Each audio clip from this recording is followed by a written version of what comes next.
여러분들이 뭐 이미 지상파 종편 안 보신 지 오래됐고 또 조중동 같은 이 허접한 이 족벌 언론 신문들 안 보시는 거는 뭐 오래됐습니다. 그런데 이것들이 끊임없이 몇 개 조사를 근거로 해서 장동혁 대표가 너 지나치게 강성 노선을 걷는 바람에 국민의힘 지지율이 20% 박스권에 갇혀 있다고 하면서 중도로 가야 돼, 사과해야 돼, 노선 바꿔야 돼, 강성 우파와 결별해야 돼, 이런 이간질들을 계속해 오고 있잖아요. 뭐 중앙일보, 뭐 조선일보 할 것 없이 이것들이 그렇게 20% 박스권에 갇혀 있다고 공격할 때 늘 얌얌처럼 따라 붙는 게 유튜브에 출연했다, 그겁니다. 지그들을 방송에는 안 나오면서 고성국 TV에 나오고 장해찬 멸콩 TV에 나오고 이영풍 TV에 나오는 게 그렇게 해서 배가 아픈 모양이에요. 그래서 박스권 20% 박스권에 갇힌 것과 자유파 유튜브에 출연한 것을 딱 짝으로 묶어가지고서 이것들이 장동혁 대표를 공격해대고 있습니다. 조선일보는 어제 사설에서도 국힘 지지율 20%에 머물고 있는데 어쩌고 저쩌고 하면서 또 장동혁 대표를 공격했어요. 자, 그래서 제가 정말 안 해도 될 쓸데없는 짓을 오늘 아침에 우리 스태프들하고 했습니다. 이것들이 허구한 날 20%대 박스권 얘기를 하니까 그래 좋다. 12월 한 달 동안 수많은 여론조사 회사가 여론조사를 해서 발표를 했고 그중에 선거관리위원회의 여론조사심의위원회 여심위에 등록이 돼서 공개해도 좋다고 허가를 받아서 공개한 여론조사를 한번 다 살펴보겠다. 니그들이 말하는 20%대가 과연 여론조사 회사 몇 개에서 나오는지 한번 보자. 그러니까 팩트체크 들어갔어요. 저희가 여심이 등록된 전국 조사 중에서 정당 지지율에서 20%대가 나온 조사가 몇 개인지 30%대가 나온 조사가 하나도 없는지 40%대는 진짜 없는지를 살펴봤어요. 모두 40개가 있더라고요. 여심위에 등록된 12월 한 달 동안 11월 12월 한 달 동안 11월입니다. 주로 12월입니다. 주로 12월에 발표된 여심위에 등록된 여론조사 40개를 살펴봤어요. 40개를 살펴보니까 19개가 국민의힘 지지율이 20%대로 나왔어요. 절반이 조금 안 됩니다.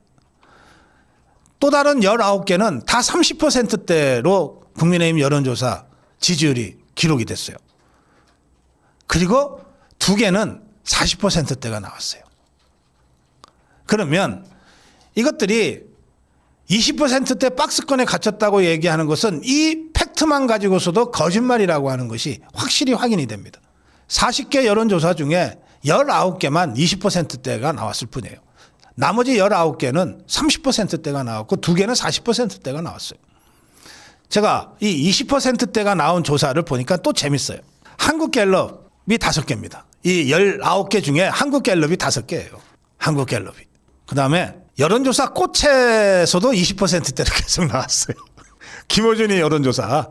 거기서 나온 게 3개나 돼요. 갤럽이 5개, 꽃이 3개. 그리고 K-스탯 리서치라고 하는 데가 4개나 되네요. 그러니까 갤럽하고 꽃하고 K-스탯 리서치가 집중적으로 20%대 지지율을 가지고서 12월 한 달 동안에 내내 발표를 해댄 거예요.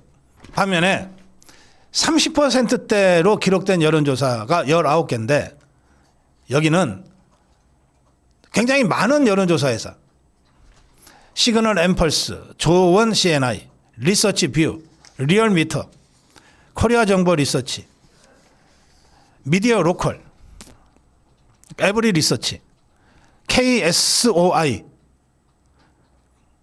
비전 코리아, 미디어 토마토 굉장히 다양한 여론조사 회사에서 지지율 조사를 했는데 국민의힘은 다 30%대가 나온 거예요.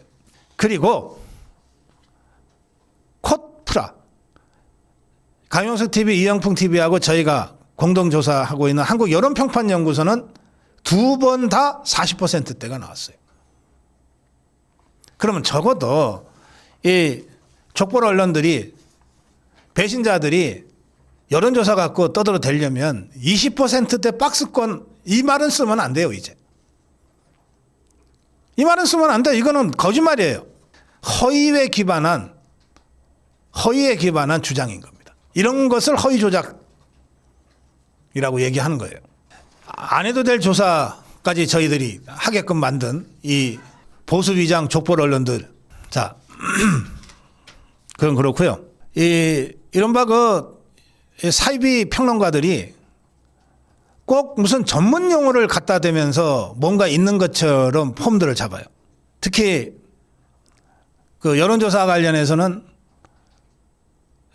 갤럽만 아니라 뭐 20%대가 꽃이라든지 뭐 여러 군데가 20%를 정말 일관성 있게 조사를 해서 발표를 하고 있는데, 그런데 이제 대표적으로 갤럽이 문제가 되니까 갤럽은 전화 면접원이 직접 전화하는 것이다. 그리고 다른 조사는 뭐 ARS가 하는 것이다. 이런 식으로 해서 ARS 여론조사를 폄하하는 얘기까지 이것들이 하고 있어요. 그러면서 쓰는 말 중에 하나가 뭐냐면 ARS는 정치 고관여층이 주로 응답을 하기 때문에 그렇다. 일반 국민의 민심을 반영하기 어렵다. 있다 이 얘기입니다. 자, 좋아요. 그래서 제가 그 얘기를 조금 더 해드리겠습니다. 정치 고관여층, 정치적 관심이 높은 층이라는 뜻입니다. 별거 아니에요. 예. 자, 저희들이 할 수 없이 또 이것 때문에 표를 하나 아침에 만들었어요. 표를 좀 띄워주세요. 2022년에 대통령 선거 때 투표율이 77.1%였어요. 그리고 2025년 작년 이제 6월 3일 이때 투표율 역시 78.1인가 나왔어요. 이게 이제 투표율이 높은 거죠. 대선은. 그리고 대선 투표율이 2022년과 2025년에 있었는데 2025년엔 77.1, 2025년엔 79.4 이렇게 투표율이 나왔어요. 가장 높죠. 굉장히 높아요. 그런데 그 사이에 2024년 재작년 총선에 있었던 투표율은 67%잖아요. 그리고 2022년 지난번 지방선거 때의 투표율은 50.9%예요. 자, 한번 생각을 해보세요. 지방선거에 투표한 50.9%는 총선에 투표 안 했을까요? 당연히 했겠죠. 지방선거에도 투표를 하는 사람들이 총선에 투표 안 해요? 또 지방선거 투표하고 총선 투표한 사람이 대선 투표 안 했을까요? 너무나 당연히 제일 먼저 달려가서 투표했을 거예요. 왜냐하면 대선이 제일 중요한 선거니까. 총선은 그 다음으로 중요하고 지방선거는 중요도로 따지면 제일 낮으니까. 그러니까 대통령 선거는 총선 투표 안 한 사람도 대선은 중요하니까 투표하는 거예요. 지방선거 투표 안 한 사람도 대선은 중요하니까 투표하는 거예요. 또 지방선거 투표, 총선 투표, 지방선거 투표 안 한 사람도 지방선거 시장 군수보다는 국회의원이 더 중요하니까 총선은 투표하러 가는 거예요. 그렇죠? 그러면 이른바 정치 고관여층, 고정 지지층이 제일 투표를 열심히 하는 것은 지방선거라는 뜻입니다. 지방선거보다 국회의원이 중도 이른바 무당층이 조금 더 총선에 나가는 거고, 그 총선보다 대선이 무당층이 더 많이 투표하러 나간다는 뜻입니다. 지금 우리가 당장 6월 3일 치러야 될 선거는 어느 선거입니까? 대선이에요? 총선이에요? 지선이에요? 지방선거 아닙니까? 지방선거. 그럼 지방선거는 가장 정치적 관심이 높은 이른바 고관여층이 주로 나가는 선거예요. 국민의 절반밖에 투표를 하러 안 나간다니까요. 우리가 통상 여러 사회인식 조사나 이런 걸 보면 우리나라에 그래도 여전히 나 보수라고 생각하는 사람이 30에서 35쯤 된다는 거예요. 그리고 난 좌파야, 나는 진보야 라고 생각하는 사람들이 20에서 25쯤 된다는 거예요. 이거 합치면 50에서 60이에요. 난 보수야, 아니야 난 진보야, 난 자유우파야, 아니야 난 좌파야 라고 확실하게 답변하는 사람이 50에서 60% 되는 거예요. 이 사람들이 주로 나가는 것이 지방선거입니다. 근데 여기에 나는 어느 쪽도 아니에요. 나는 지지정당 없어요. 이런 사람들이 중요해지는 선거이겠습니까? 지방선거가? 따라서 이번 지방선거에서 우리가 이기려면 나 보수야. 나 자유우파야. 나 대통령 탄핵에 반대해. 개헌 뭐가 잘못된 거야? 저것들이 문제지. 라고 생각하는 국민 30%가 35%가 투표장에 그대로 나가기만 하면 무조건 이기는 거예요. 투표율이 50밖에 안 되니까. 좌파들도 개헌은 절대 안 돼. 내란이었어.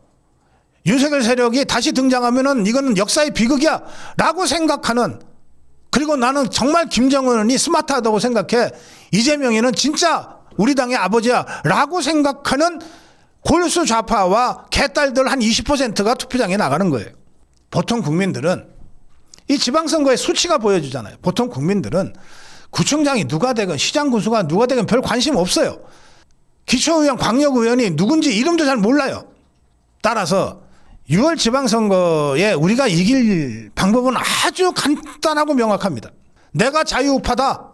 탄핵 잘못됐어. 윤석열 대통령 계엄이 뭐가 문제야. 배신자들 척결해야 돼.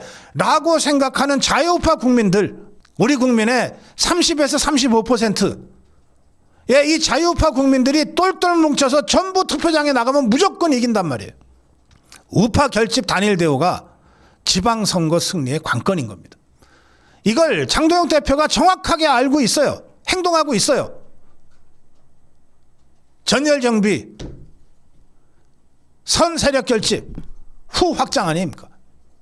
확장은 되면 좋지만 안 돼도 상관없어요. 우파 결집만 제대로 된다면. 숫자는 거짓말 안 해요. 더 이상 저런 중도파에나 해대는 위장 보수 족발 언론들의 택도 아닌 공격에 흔들리지 맙시다. 오세훈, 박형준 따위의 배신자들이 없어야 우리가 지방선거 제대로 치를 수 있고 승리할 수 있습니다.